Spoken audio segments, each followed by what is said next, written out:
로마서 13장 11절로 14절 말씀 우리 한번 합독하겠습니다. 로마서 13장 11절부터 마지막 절까지 합독하겠습니다. 시작.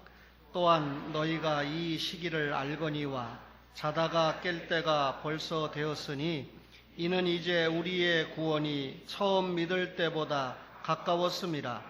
밤이 깊고 낮이 가까웠으니 그러므로 우리가 어둠의 일을 벗고 빛의 갑옷을 입자. 낮에와 같이 단정히 행하고 방탕하거나 술 취하지 말며 음란하거나 호색하지 말며 다투거나 시기하지 말고 오직 주 예수 그리스도로 옷 입고 정욕을 위하여 육신의 일을 도모하지 말라. 아멘. 스페너라고 하는 분이 로마서라고 하는 성경을 성경이라고 하는 가락지 중에 보석이라고 비유를 했습니다. 성경이 가락지라고 하면, 가락지라는 보석이라면 그 가운데 보석이 로마서다, 그런 말이죠. 이 로마서는 1장부터 11장까지는 믿음으로 말미암아 구원받는다라고 하는 이신득구를 강조했고, 12장부터 16장까지는 이행득상이죠. 행함으로 말미암아 상을 받는다라고 하는 것을 강조했습니다.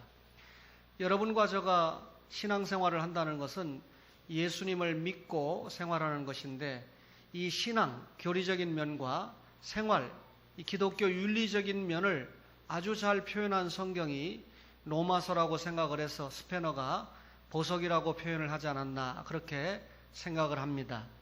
이 12장부터 16장까지 이 생활 부분에서는 그리스도인의 감사의 생활을 강조하고 있습니다. 예수 믿는 신자가 어떻게 헌신하고 어떻게 교회 생활을 하고 어떻게 국가에 대한 윤리를 지키고 사회 윤리를 가져야 될까 하는 것을 설명하고 있는 것입니다. 여러분, 언제나 사탄은 하나님의 왕국을 대적하고 하나님의 왕국을 갖가지로 방해하죠. 그런데 이 사탄이 여러분 방해하는 것을 두 가지로 압축을 할 수 있는데, 먼저는 이 사탄이 자신에게 속한 사람들을 하나님의 왕국으로 빼앗기지 않으려고 총력한다는 것입니다. 달리 말하면 여러분과 저가 예수님을 전해서 예수 믿고 구원 얻는 사람이 생기는 것을 막는 일에 사탄이 총력한다. 전도하는 것을 반대하고 선교하는 것을 방해하는 것이 사탄의 주 무기입니다. 또 다른 하나는 사탄이 이미 구원받은 사람이 낮에 속해서 살지 않고 밤과 어둠에 속해서 살도록 유혹을 하고 미혹을 해서 구원을 이루어가는, 성장과 성숙을 이루어가는 것을 방해하는 것이 사탄의 중요한 역할입니다. 3살 버릇 80까지 간다고 하죠. 어려서부터 왼손을 쓰던 아이는 나이가 들어서도 왼손을 씁니다. 당연히 오른손을 쓰는 사람은 오른손 쓰게 돼 있지요. 말하자면 이미 익숙해져 있는 버릇은 아무리 작은 것이라고 해도 쉽게 고치기가 어렵다, 그 말입니다. 여러분, 육적인 면만 그런 거 아닙니다. 영적인 면도 그렇습니다. 처음에 예수 믿을 때 어떤 자세와 어떤 생활을 가졌느냐에 따라서 신앙생활을 하는 가운데 그런 모습이 그대로 중요하게 영향을 미쳐서 나타나는 것을 우리가 보게 됩니다. 그래서 처음에 교회 나갈 때 어떤 교회를 나갔느냐, 또 처음에 신앙생활할 때 어떤 지도자, 어떤 목사나 어떤 구역장을 만났느냐에 따라서 그 사람의 삶의 자세를 굉장히 가늠하게 된다, 그 말이죠. 예수 믿는 신자가 예수를 믿고 구원받았지만 이 땅에 두 발을 딛고 살아가고 있습니다. 따라서 여러분, 우리가 예수 믿는 성도 생활이 개인적인 문제로 끝나는 것이 아닙니다. 개인이 바른 자세로 예수를 믿으면 여러분 사회가 변하게 돼 있고, 또 개인이 예수를 잘 믿으면 하나님 나라가 궁극적으로 확장된다고 하는 것은 여러분 다른 말을 할 필요가 없겠지요. 따라서 설교를 하는 목사나 말씀을 받는 여러분들이 이 세상을 살아가면서 어떤 삶의 자세로 살아가느냐 하는 것이 대단히 중요하죠. 한번 따라할까요? 그리스도로 옷 입자. 그런 생활을 하려고 그러면요, 성도는 자기가 살고 있는 시기를 알아야 됩니다. 로마서 13장 11절에 또한 너희가 이 시기를 알거니와 자다가 깰 때가 벌써 되었으니 이는 이제 우리의 구원이 처음 믿을 때보다 가까웠음이라 그랬습니다. 시기를 알아야 된다. 이 시기가 무엇입니까? 예수님의 재림이 임박한 시기다라고 하는 것입니다. 여러분, 성경은 하나님의 말씀인데 창세기 3장 15절에 보면 여자의 후손 예수님이 약속이 됐죠. 구약의 마지막 성경인 말라기 4장에 보면 공의로운 해로 예수님이 약속이 됐습니다. 그 예수님이 마태복음에 보면 왕의 자손으로 왕의 아들로 이 땅에 오시지 않았습니까? 그 예수님께서 왕이신 예수님으로 이 땅에 오셨는데 요한계시록 22장 16절에 보면 광명한 새벽별로 소개되면서 그분이 재림하신다라고 하는 주제로 계시록이 쓰여졌습니다. 여러분, 예수님이 이미 오시고 사시고 죽으시고 부활 승천하셨습니다. 이제 재림이라고 하는 마지막 진리만 이 땅 위에 성취를 남겨놓고 있는 것이죠. 시기를 알아야 된다. 그 빛이신 예수님이 재림의 시기가 임박했다라고 하는 것을 예수 믿는 성도가 알아야 된다, 그 말입니다. 오늘 우리가 읽었던 이 본문 이 성경은요, 유명한 성 어거스틴이 회심하는데 중요한 역할을 감당했던 성경 구절입니다. 어거스틴이라고 하는 사람은요, 354년에 태어나서 430년에 죽었는데 우리가 읽고 있는 신약 성경 마태복음부터 요한계시록이 정경으로 채택돼서 신약 성경이 기록으로 종결이 됐죠. 그 이후에 여러분, 이 종교 개혁이 일어날 때까지 기독교 사상사에서, 기독교 신학사에서 가장 위대하고 탁월한 인물을 어거스틴이라고 합니다. 그런데 이런 어거스틴이 이 성경 구절을 보고 깨달았다. 원래 이 어거스틴은 어렸을 때 도덕적으로 굉장히 방탕한 생활을 했다. 또 어거스틴은 종교적으로 마니교라고 하는 이단에 빠져 있었습니다. 따라서 믿음이 돈독했던 어머니 모니카가 이 아들 어거스틴의 회심을 위해서 얼마나 많은 기도로 눈물을 뿌렸는지 모릅니다. 여러분, 어거스틴이 어느 날 386년에 로마 교회에 있는 한 집에 뜰을 거닐다가 어린 아이들이 부르는 노래소리를 듣게 됩니다. 근데 그 어린 아이의 노래 가사를 집약해 보면 펴서 읽어보라 라고 하는 주제였습니다. 그래서 이 노래를 들었던 어거스틴이 집으로 돌아가서 성경을 딱 폈는데 로마서 13장 11절로 14절의 말씀이 들어왔고, 이 말씀을 통해서 자신이 회심에 이르게 되었다고 자신이 기록한 고백록 8권에 그렇게 밝히고 있습니다. 여러분, 우리 예수 믿는 성도가 때를 잘 분별해야 된다는 거죠. 하나님의 사람이 시기를 잘 분별해야 된다는 거예요. 여러분, 지금 이 시기가 어떤 시기입니까? 영적으로 밤이 깊은 시대다, 그 말이죠. 여러분, 그 이전에는 우리가 영적으로 어둡다는 것을 잘 발견을 하지 못했습니다. 사탄의 왕국으로 여러분 다스림을 받고 있다는 것을 잘 깨닫지 못했습니다. 여러분, 처음 예수 믿을 때 잘 모르죠.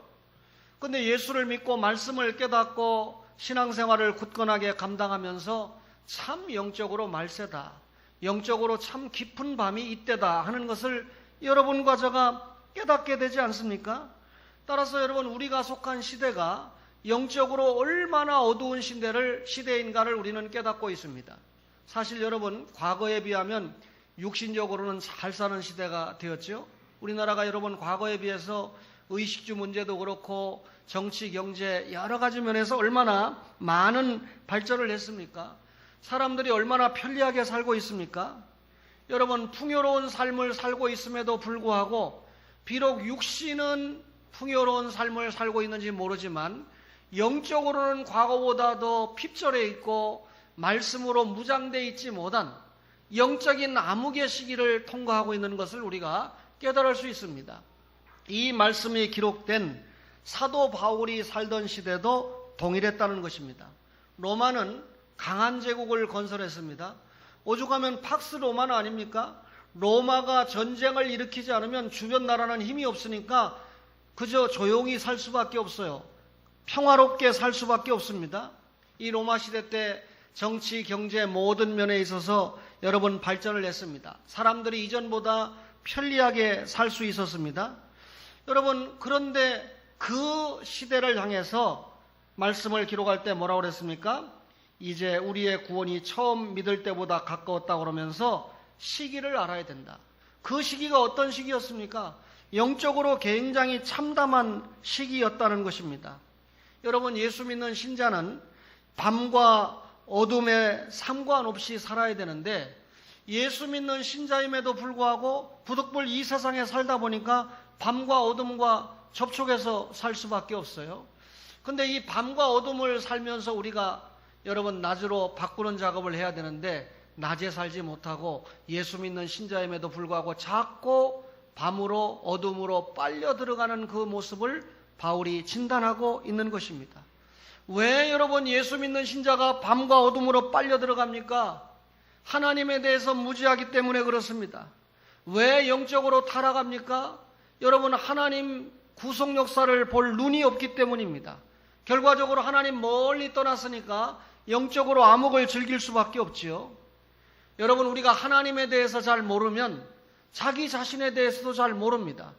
하나님에 대해서 알 때 자신의 창조 목적과 인생의 가치를 알게 되죠. 그 인생이 목적을 분명히 할 때 삶의 가치와 의의가 빛나는 거 아닙니까? 하나님을 모르니까 사람들이 죽음을 이 세상에서 끝이라고 생각합니다. 죽으면 그만이다 생각하니까 죽음 자체를 두려워합니다. 죽음을 싫어합니다. 따라서 이 세상에 살면서 여러분 죽지 않으려고 어떻게 하든지 젊어지려고 애를 쓰고 여러분 죽지 않으려고 육신을 가꾸고 육신에게 여러분 투자하는 것을 굉장히 늘려가고 있습니다. 그럼에도 불구하고 저는 이 말씀을 통해서 여러분에게 전할 수밖에 없는 것은 지금 이 시기는 영적으로 한없이 어두운 시대다. 여러분, 누구든지 죽음이 찾아오고 있습니다. 근데 사람들이 인정하지 않으려고 해요. 그저 이 세상에서 본전을 다 뽑으려고 합니다. 예수 믿는 여러분과 저는 이 시대의 모습이, 이 시대의 형국이 어떤 시기인가 깨달아야 됩니다. 여러분, 로마 교황의 방문을 통해서 얼마나 많은 것들이 보도되고 우리 눈에, 우리 귀에 들리고 있습니까? 보여지고 있습니까? 이런 때를 보면서 여러분과 저가 영적으로 시기를 알아야 된다.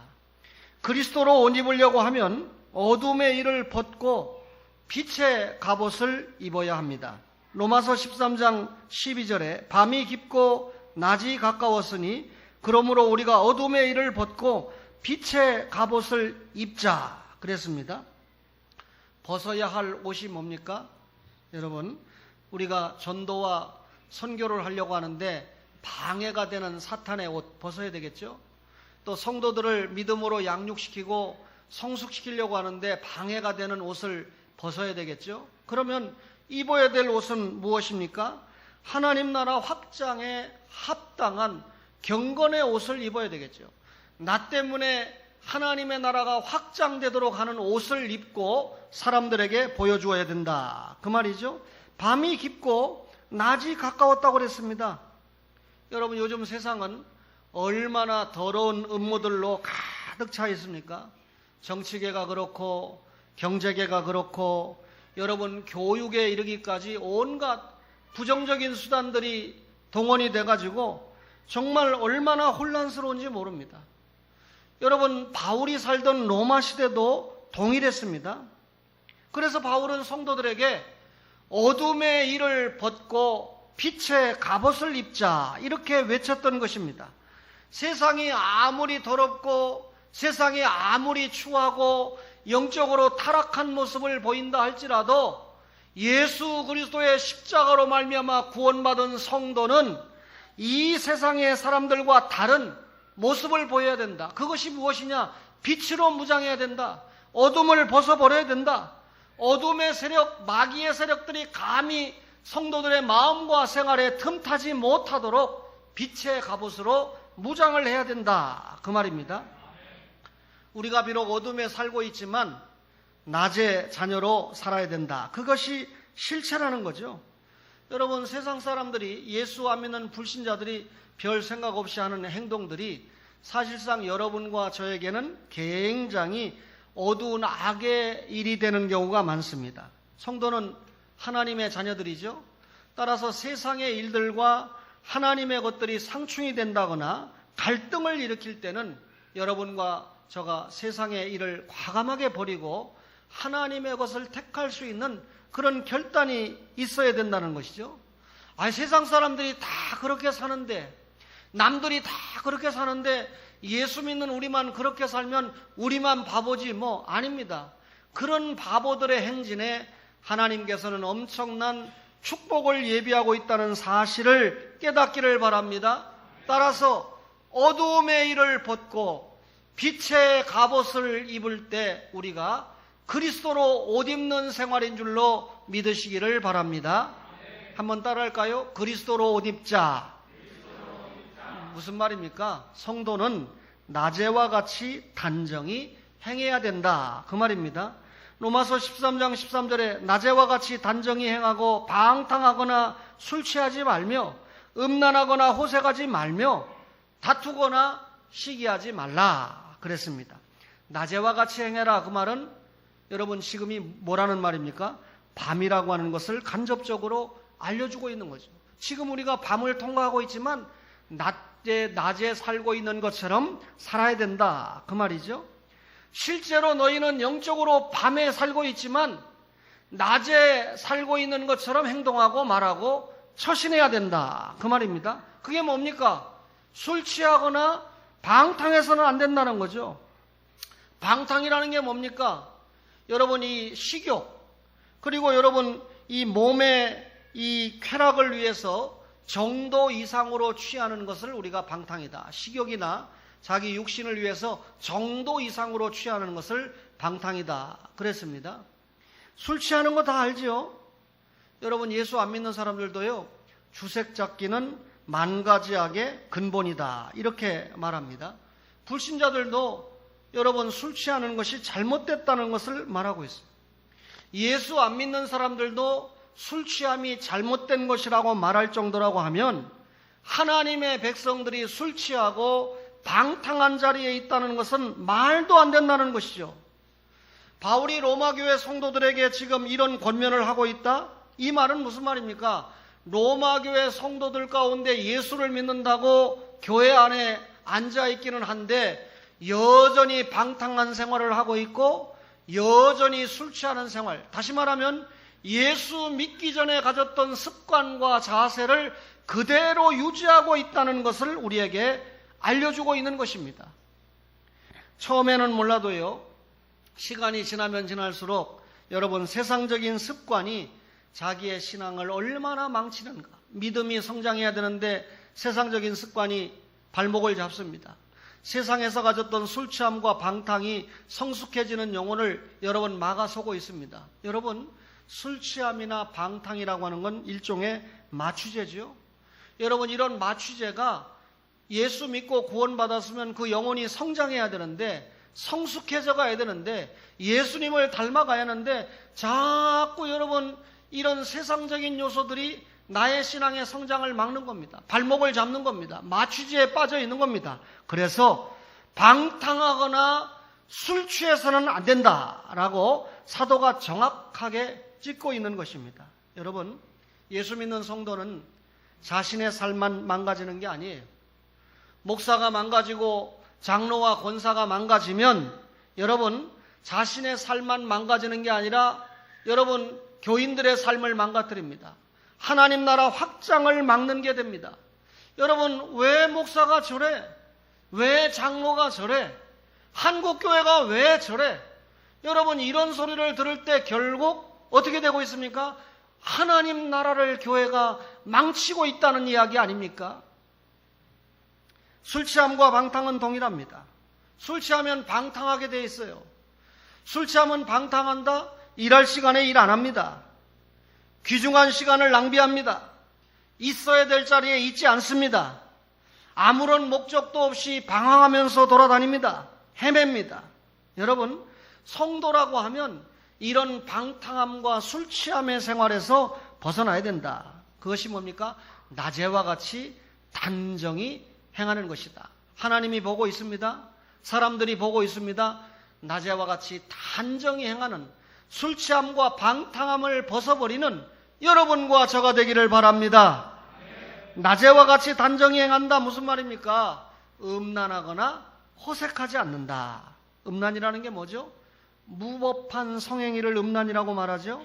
다시 말하면 배우자 이외의 사람과 성적으로 탈선하는 것을 음란이다.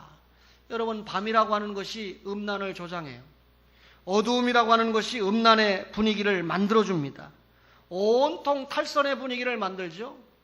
여러분, 사람들이요, 탈선을 오히려 미화하고 탈선을 선동합니다. 성적으로 여러분 탈선하는 것을 오히려 미화하고 선동하는 것이 이 세상의 모습입니다. 여러분, 그것이 영적으로 어두운 일 아니겠어요? 그러나 성도는 이런 일에 전혀 동요돼서는 안 된다. 생명을 바꿀지언정 이런 죄를 결코 짓지 않는다. 그 말이죠. 호색이라고 하는 게 뭡니까? 성에 대해서 불결한 언어와 행위를 호색이라고 말합니다. 사람들이 여러분 음란한 행위를 얼마나 말로 즐기고 또 눈으로 보면서 즐기고 있습니까? 여러분이 호색이라고 하는 것을 노래로도 즐기고 영상으로 보면서 즐기는 시대가 이 시대이지 않습니까? 그런데 여러분, 성도는 결코 이런 일을 해서는 안 된다.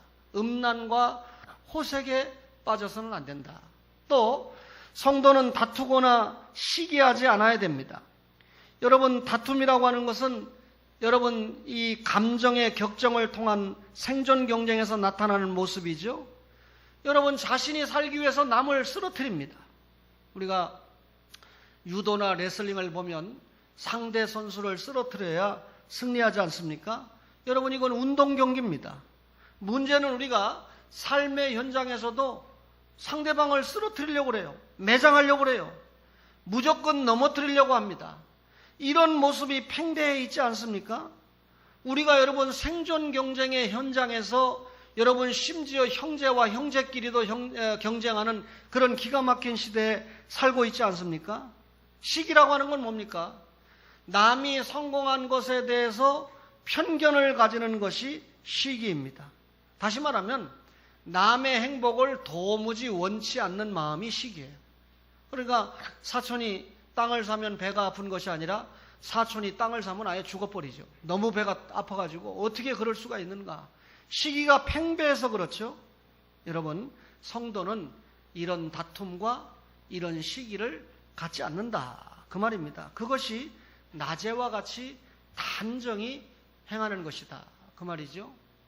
여러분, 그리스도로 옷 입자 그랬습니다. 그렇다면 오늘 모든 설교의 결론은 뭡니까? 예수 믿는 신자는 그리스도로 옷 입어야 한다. 그 말이죠. 로마서 13장 14절에 오직 주 예수 그리스도로 옷 입고 정욕을 위하여 육신의 일을 도모하지 말라 그랬습니다. 여러분, 정욕을 위해서 육신의 일을 도모하지 않는 건 뭡니까? 방탕과 술 취함을 안 하고 음란과 호색에서 벗어나고 다툼과 시기에서 이겨내는 것이 여러분 정욕을 위해서 육신의 일을 도모하지 않는 거겠죠? 그러면 여러분, 오직 주 예수 그리스도로 옷 입어야 이것이 가능하다 그 말이거든요. 어떻게 예수 믿는 신자가 정욕과 술 취함을 이길 수 있습니까? 다툼과 시기를 이길 수 있습니까? 예수 그리스도로 옷 입어야 이길 수 있습니다.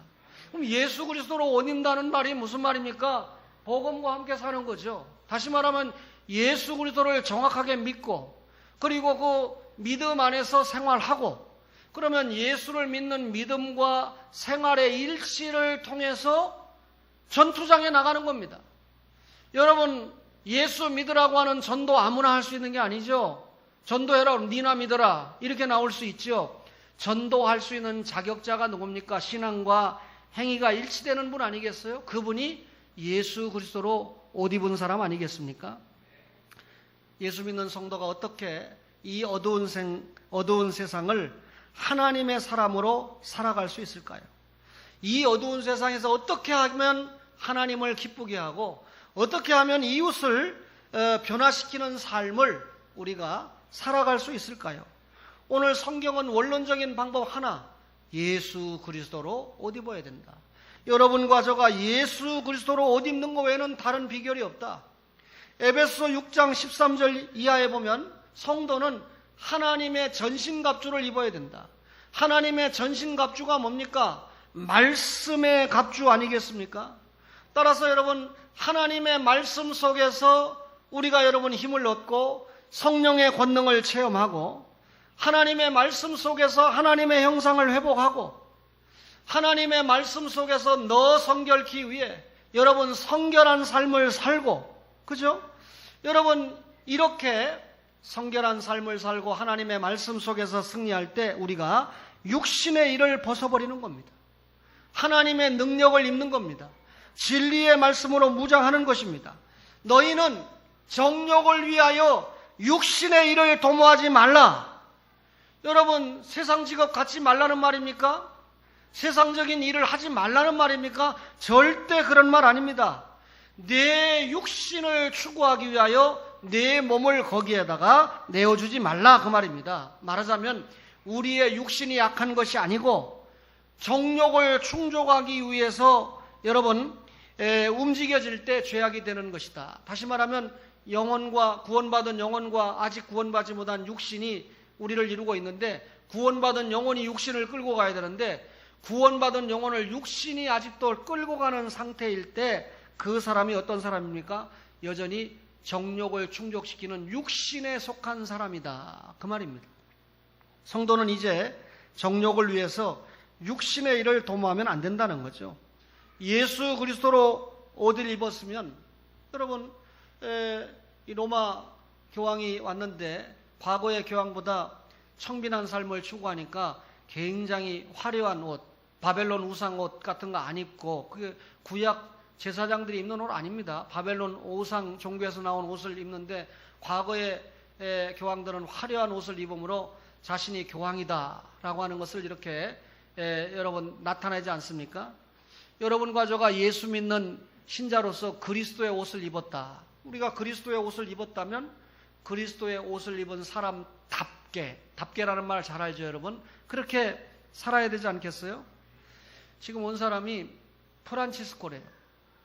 청빈과 검소를 모토로 살았던 프란치스코이기 때문에 역대 교황 중에 프란치스코라는 이름을 쓴 사람 처음이에요. 그러니까 2세가 나오면 이제 이 사람이 1세가 되는 겁니다. 근데 프란치스코 2세는 없기 때문에 그냥 프란치스코 하면 되는 거예요.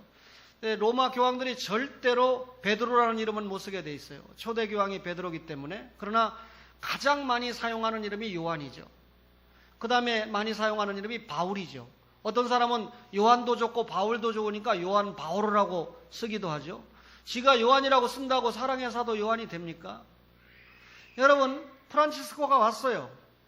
근데 저는 이 프란치스코가 돌아가면 한국 사회가 과연 변할 것이냐? 절대로 변하지 않습니다. 뭐가 변할 겁니까? 프란치스코가 돌아가면 천주교 교인들의 숫자는 상당히 늘어날 거다.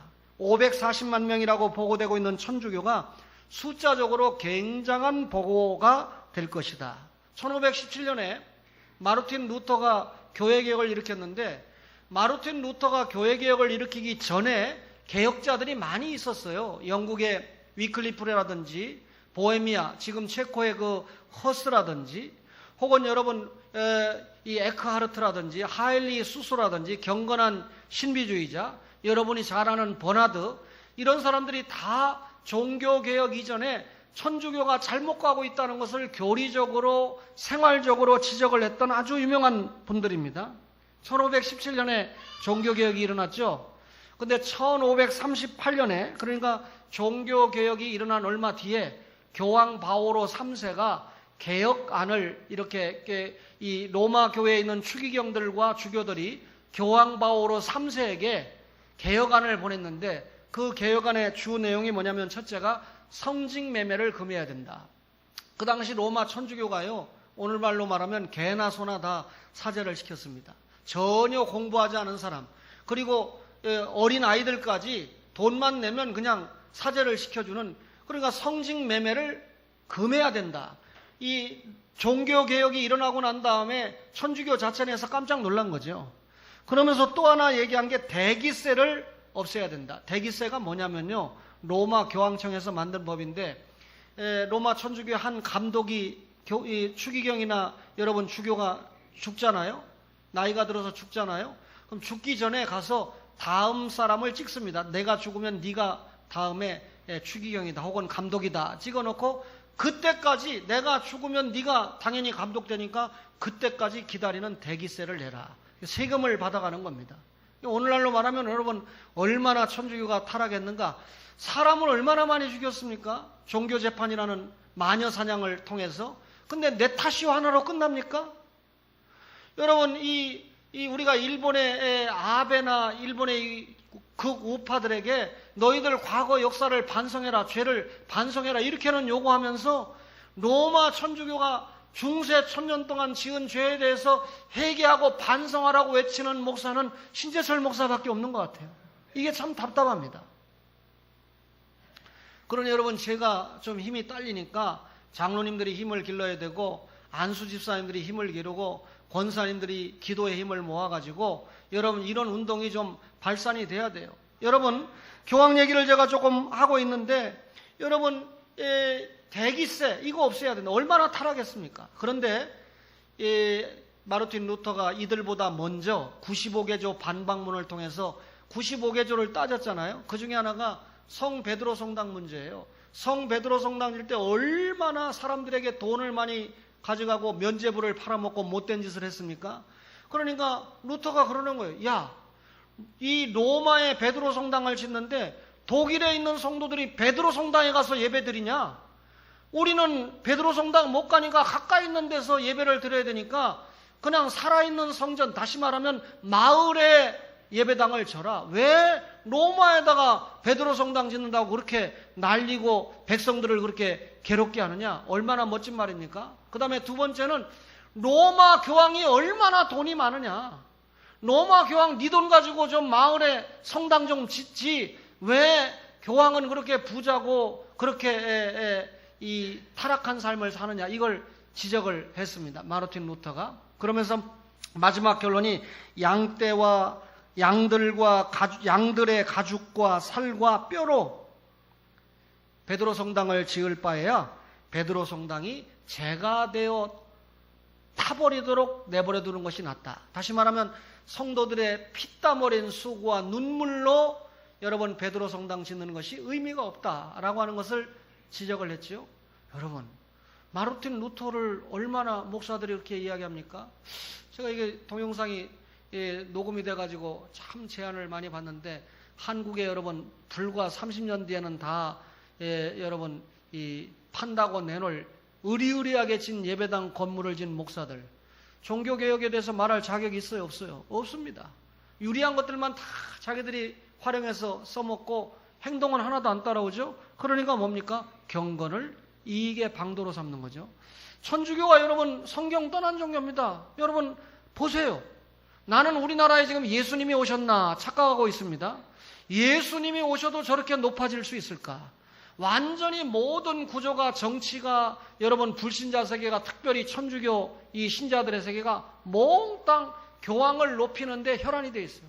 교황 얼굴 한번 보고 손 한번 잡는 건 아주 가문의 영광으로 생각하고 있어요. 예배 끝나고 나면 제가 악수하고 갑시다 그러면 피하고 가는 성도도 있는데, 목사 손 한번 잡는 건 복이 아니고 교황 얼굴 한번 보고 교황 손 한번 잡는 걸 엄청난 복이라고 생각하는, 여러분 교황이 키스를 해주려고 할 때 울었던 아이들은 아마 내가 생각할 때 택자고, 그 울지 않고 거기서 환영했던 어린이들은 불택자가 아닌가, 제가 그렇게 생각이 들 정도예요. 오해하지 마세요. 그럼에도 불구하고 제가 성경을 떠난 천주교, 성경을 제대로 믿지 않는 교황, 여러분 시복식이라는 게 뭡니까? 천주교 신자들 가운데 순교를 했거나 순교를 하지 않은 사람을 여러분 복자로 임명하려면 2가지 이상의 기적이 있어야 돼요. 그러나 순교한 사람은 기적이 없어도 복자가 되는 거예요. 그러면 그 복자들 가운데 또 심사해가지고 성자로 여러분 만들어가지고, 성자는 잉여공로가 있다 그래가지고 섬기자, 사람 섬기는데 기가 막힌 종교 아닙니까? 예수님의 이름으로 기도하는 거 외에는 없어요. 우리 중보자 예수님 외에는. 근데 성모 마리아를 통해서 얼마나 많은 기도가 이루어지고 있는가. 실제로 입만 열면 예수 그리스도로 이름 기도하는 건 안 못 봤어요. 성모 마리아를 통해서 기도하는 거. 예수님의 어머니니까 예수님보다 그 예수님의 어머니에게 기도하는 게 훨씬 끝발이 있지 않겠느냐. 여러분, 성경을 떠난 종교입니다. 용서하세요. 그럼에도 불구하고 프란치스코가 지금 각광을 받는 것은 오후 예배 때 제가 설교를 계시록 13장 두 짐승을 통해서 하겠습니다만 생활에 있어서 엄청난 변화의 모습을 보이잖아요. 어떤 교황도 보이지 못했던 그 앞에 요한 바오로 2세가 엄청나게 개혁적인 인물이라 존경받는 인물이거든요. 근데 그 사람은 몇백만 원짜리 시계를 찼다더라. 그런데 이 사람은 5만 원짜리 시계를 차고 다니고 구두도 뭐 그렇고 여러 가지 면에서 하여튼 간에 자기들이 다 밝혀주니까 내가 바쁜데 로마 교황이 몇만 원짜리 시계를 차고 다니는지 몇만 원짜리 음식을 먹고 다니는지 용서하지 내가 알 게 뭡니까? 그거 연구할 시간이 있으면 성경도 연구해야지. 그런데 여러분 신문에 나오고 말하는 걸 보니까 그렇다는 거예요. 언론이 거짓말 하겠어요? 그런데 이 교황은 굉장히 낮아지는 삶, 청빈한 삶을 보이니까 많은 사람들에게 각광을 보이는 거예요. 여러분, 성경대로 믿고 성경대로 살자고 하는 목사와 장로가 왜 이런 삶을 못 보여줍니까? 한국교회 목사들이 왜 교황처럼 이렇게 청빈한 삶을 못 보여줍니까? 한경직 목사님이 보여줬습니다. 그러나 한경직 목사님이 목회하고 살던 시대는 어차피 용서하세요. 우리나라가 거지였어요. 다 같이 못 사는 시대니까 거기서 청빈하게 살아봐야 거기서 거기였습니다. 오해하지 마세요. 그러나 지금 목사들이 청빈하게 살면, 그죠? 쉽게 말하면 조용기 목사님이 소울 타고 다니면 대한민국이 뒤집어지고 그 한마디만 가지고도 우리는 얼마든지 전도할 수 있는 거 아닙니까? 내일 또 내 차 갖다 팔아버리고 티코로 갖다 바꿔놓을라. 사랑하는 초원의 가족 여러분, 한국교회 성도들은 이런 시기에 그리스도로 옷을 입어야 됩니다. 예수님을 믿고 그 믿은 대로 생활한 그것을 가지고 전투장으로 가야 돼요. 예수 믿으라고 전해야 돼요. 그게 전투 아닙니까? 마귀와 전투하는 게 예수 믿으라고 그러고 믿음이 약한 사람을 자꾸 대화하고 기도해줘서 믿음을 바로 세우는 것이 전투하는 거 아닙니까? 여러분, 주님은 말씀을 합니다. 마귀가 전도와 선교하는 거 방해한다고 그랬죠? 성도들의 믿음이 성장하는 거 방해한다고 그랬죠? 그러니 우리가 그리스도의 옷을 입고 가서 여러분 전투해야 돼요. 너희가 세상에서 환난을 당하나 담대하라. 내가 세상을 이기었노라. 요한복음 16장 33절이죠. 요한계시록 2장과 3장에 보면 소아시아 7교회를 향해서 이기는 그에게는, 이기는 자에게는 생명의 면류관, 이기는 그에게는 하늘의 만나, 이기는 그에게는 여러분 별, 이기는 그에게는 생명나무의 과실, 여러분 계속해서 축복의 약속을 하지 않습니까? 여러분과 저에게 승리를 요구하고 있어요. 오늘 초원의 모든 가족들이 그리스도로 옷 입어 승리하는 그런 은혜가 있기를 주의 이름으로 축원합니다.